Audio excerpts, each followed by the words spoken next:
Hey everyone, so this is a video about this 5-speed sequential transmission, and we just want to go over the components and how the whole thing works and operates.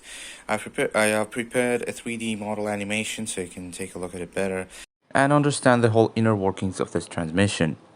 Now, so this is a manual sequential 5-speed transmission, which is a part of the car which directly connects to the engine. So as you might have guessed, this is an exploded view of this mechanism and it's now being assembled, as you can see in this video.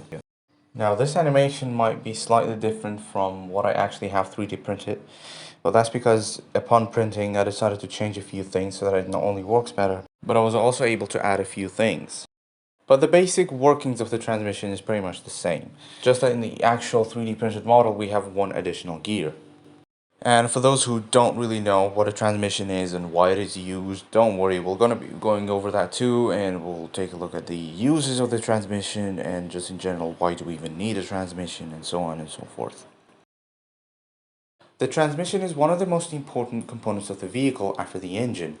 The transmission's job is to basically transfer the power from the engine to the driven wheels, hence the name transmission, but it also has a lot of other functions, such as significantly increasing the efficiency of the engine by altering torque and the speed of the output shaft. Since internal combustion engines can only work at peak efficiency at a certain RPM range, a transmission is required to make the most out of the engine. Transmissions work by altering the overall torque and speed of the engine. You can think of torque as the force required to turn something around its own axis. A great example is a wrench. The longer the wrench's handle, the easier it is to turn that bolt. Hence, the torque of that bolt is equal to the force applied times the length. The longer the length, the more torque you'll be able to apply. This principle is present in transmissions via gear ratios. In a simplified term, a small gear turning a big gear would mean larger torque amount on the big gear. And the opposite is also true when a big gear is turning a small gear. The output torque is decreased, but the speed will increase. Like for instance, when a car is moving uphill, the torque demand is high, hence it would be logical to increase the torque output of the engine. Conversely, however, when a car is moving downhill or on a flat surface, torque demand isn't as high, and speed is prioritized. Now let's take a look at how a transmission is able to achieve this differential in speed and torque. We'll go over how gears are used in these transmissions in order to alter the torque and speed of the output. To start, any transmission has an input shaft where it connects to the engine and the output shaft, an input gear set and output gear set, and also the shift assembly, which are responsible for engaging and disengaging different gears. Let's start with simple systems. The input shaft. The input shaft is made out of gear set labeled 1, 2, 3, 4, and 5 and reverse. These gears have a special cutout in them which makes them spline to the input shaft.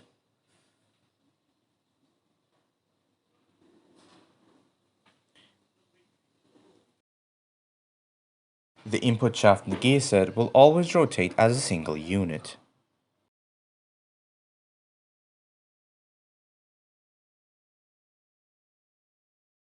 Here's where things get slightly complex. The output shaft. The output shaft, similar to the input shaft, has a specially designed splines on it. But it is not directly connected to the gears. Instead, it is splined with hubs. As you can see, these hubs also have special cutouts in them which allows them to be splined and rotate with the output shaft as a single unit.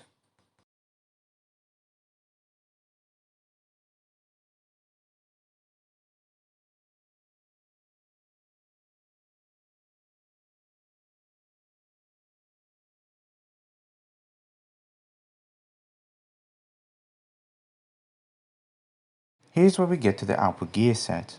The output gear set, however, is slightly different. As you can see, these gears are not splined to the hubs. That means they are able to rotate independently around their own axis.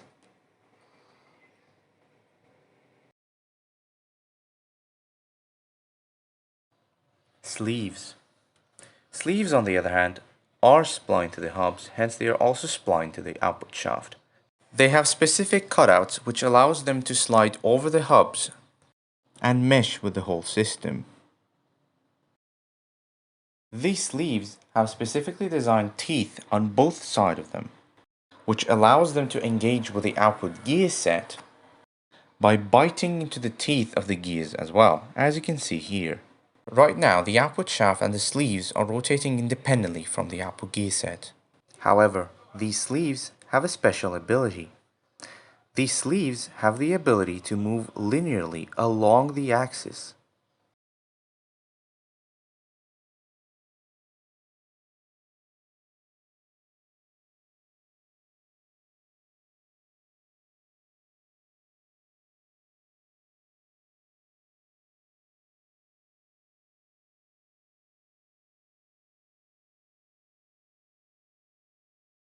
And that's how the engagement works.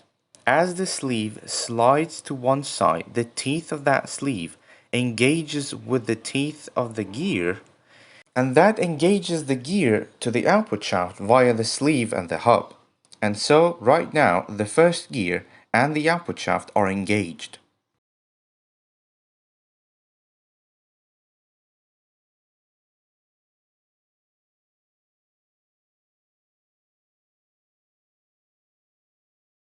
When the next gear is selected, the sleeve moves over to the other side and engages its teeth with the other gear, disengaging from the first gear and engaging with the second gear.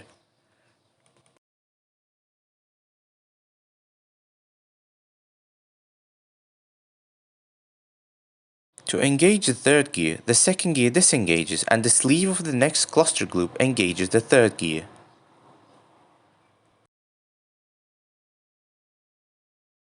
And then the process repeats.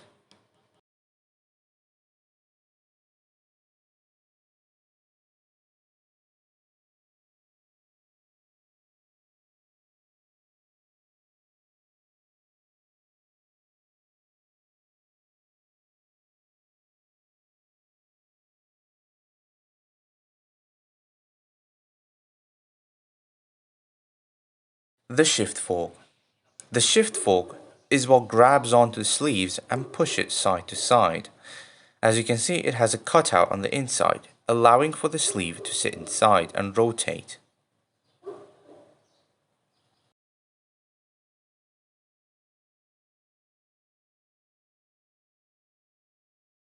These shift forks are constrained by two primary and secondary selector forks, allowing only for linear motion. These shift forks have a specifically designed pins on them, which are designed to go inside the shift drum channel.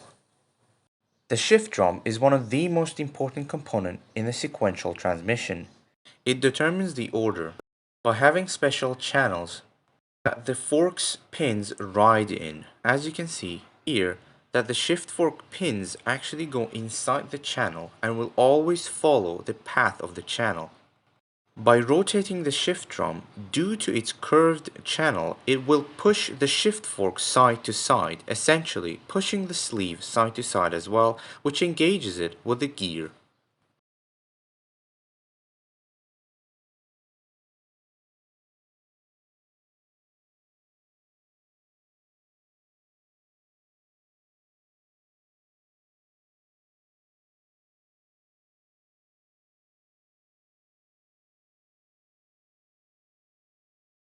Now let's take a look at the whole thing in action.